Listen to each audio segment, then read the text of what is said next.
Assalamualaikum warahmatullahi wabarakatuh. Anak-anakku, siswa kelas 3 SD, untuk kali ini kita sampai pada pelajaran yang pertama, yaitu Nabi Muhammad adalah panutanku, yang bagian kedua. Kalau kemarin kita sudah bahas tentang rasa percaya diri, sekarang yang akan kita bahas tentang rasa mandiri ini. Jadi yang percaya diri yang minggu kemarin, sekarang Nabi Muhammad panutanku yang minggu kedua ini adalah mandiri. Itu yang bagian kedua. Kita lanjutkan tentang mandiri. Jadi Nabi Muhammad itu sejak kecil sudah belajar untuk mandiri. Ini terbukti Nabi Muhammad umur 6 tahun ini sudah yatim piatu. Yatim piatu itu apa? Yatim piatu itu adalah anak yang ditinggal mati oleh ayah dan ibunya. Jadi Nabi Muhammad itu masih umur 6 tahun. Umur 6 tahun itu ya belum SD ya. SD itu umur 7 tahun. Jadi sebelum SD Nabi Muhammad sudah ditinggal mati oleh ayah dan ibunya. Itu. Kemudian yang selanjutnya Nabi Muhammad diasuh oleh kakeknya, yaitu Abdul Muthalib. Nah, diasuh oleh kakeknya sampai umur 8 tahun. Nah, di umur 8 tahun ini Nabi Muhammad belajar untuk menggembala kambing. Jadi menggembala kambing itu adalah memberi makan kambing. Jadi setiap hari ke padang rumput, kemudian kambingnya ditaruh di padang rumput itu untuk makan. Nanti kalau kambingnya sudah kenyang, kembali pulang lagi. Itu namanya menggembala kambing. Itu umur 8 tahun. Umur 8 tahun itu kelas 2 SD. Kalau kalian rata-rata umur 9 tahun ya. Jadi masih di bawahnya kalian. Nabi Muhammad sudah menggembala kambing. Kemudian pada umur 12 tahun ikut pamannya berdagang. Jadi Nabi Muhammad umur 12 tahun ini ikut pamannya, yaitu Abu Thalib, itu berdagang. Umur 12 tahun itu ya kelas 6 itu sudah ikut berdagang pamannya.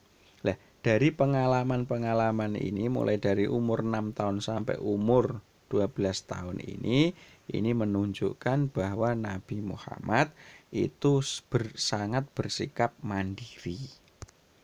Kita lanjutkan, yaitu kita. Nah, kita itu setelah melihat Nabi Muhammad seperti itu, maka karena Nabi Muhammad itu adalah panutan kita, kita harus mengikuti Nabi Muhammad. Mengikuti apa? Ya mengikuti terkait dengan kemandirian.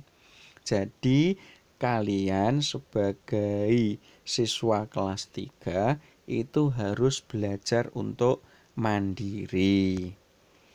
Terus apa itu mandiri? Mandiri itu adalah sikap yang tidak selalu bergantung kepada orang lain, utamanya kepada orang tua.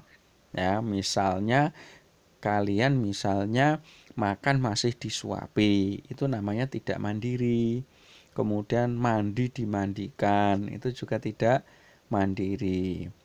Jadi mulai saat ini kalian harus belajar untuk mandiri. Misalnya makan sendiri, kemudian belajar mencuci bajunya sendiri. Itu namanya orang yang mandiri. Termasuk juga ketika di sekolahan, ada tugas di sekolah, ada ujian, kalian mencontoh temannya, ya nyontoh temannya, itu juga tidak mandiri. Kalau mandiri ya mengerjakan sendiri. Itu beberapa contoh mandiri. Kemudian selanjutnya, ini contohnya mengerjakan tugas sendiri. Mengerjakan tugas sendiri ya seperti tadi, tidak nyontoh temannya. Kemudian menyiapkan keperluannya sendiri. Ini misalnya keperluan kita baju bersih, berarti kita harus mencuci baju sendiri. Belum bisa Pak? Kalau belum bisa berarti ya belajar, disuruh atau meminta tolong orang tuanya untuk belajari mencuci baju bagaimana agar bersih. Dan tidak kalah pentingnya yaitu membantu orang tua. Kalian harus membantu orang tua. Tidak usah yang berat-berat, yang ringan-ringan saja. Contohnya menyapu lantai, menyapu halaman, mencuci piring, merapikan tempat tidur. Itu semua contoh-contoh sikap kalian yang mandiri. Jadi harus sudah belajar mandiri, lebih-lebih kalian sudah kelas 3. Jangan tidak mandiri, alias jangan ngalem ya. Kita tidak boleh, atau jangan manja. Kita itu tidak boleh manja, harus bersikap mandiri. Kemudian untuk ciri-ciri sikap mandiri. Nah, ini nanti kalian memenuhi atau tidak. Kalau memenuhi berarti kalian sudah mandiri. Kalau belum memenuhi berarti ya belum mandiri. Yang pertama adalah ada rasa tanggung jawab. Namanya tanggung jawab itu ketika kita berbuat, maka kita harus berani mempertanggungjawabkan perbuatan itu. Alias ketika kita salah, maka kita harus mengakui kesalahan. Kemudian yang kedua yaitu jarang meminta pertolongan orang lain, utamanya orang tua. Misalnya mau makan, disuruh mengambilkan orang tua, "Bu, makan, tolong ambilkan." Misalnya, itu tidak mandiri. Berarti itu kan meminta pertolongan orang lain, berarti belum mandiri.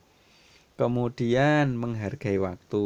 Artinya menghargai waktu itu kalau ada waktu luang dimanfaatkan dengan perbuatan yang bermanfaat. Jangan hanya diam saja atau main HP saja, tidak boleh. Kemudian yang keempat yaitu mempunyai rasa percaya pada diri sendiri. Jadi kalian harus pede, percaya diri. Dalam hal apapun itu harus percaya diri. Nah, kesimpulannya pembelajaran pada kali ini yang pertama, kita harus meneladani sikap mandirinya Nabi Muhammad. Kalau Nabi Muhammad saja mandiri, kita yang mengikuti, yang menganut Nabi Muhammad, maka kita juga harus mandiri. Mandiri itu tidak selalu membutuhkan pertolongan orang lain. Kemudian kesimpulan yang kedua yaitu jika kita itu ingin menjadi anak yang mandiri, maka harus punya rasa tanggung jawab, jarang meminta pertolongan orang lain, menghargai waktu, dan harus percaya diri. Nah, keempat-empatnya itu jika kalian bisa melakukan, kalian termasuk orang yang mandiri. Sekian ya, semoga bermanfaat. Saya akhiri, assalamualaikum warahmatullahi wabarakatuh.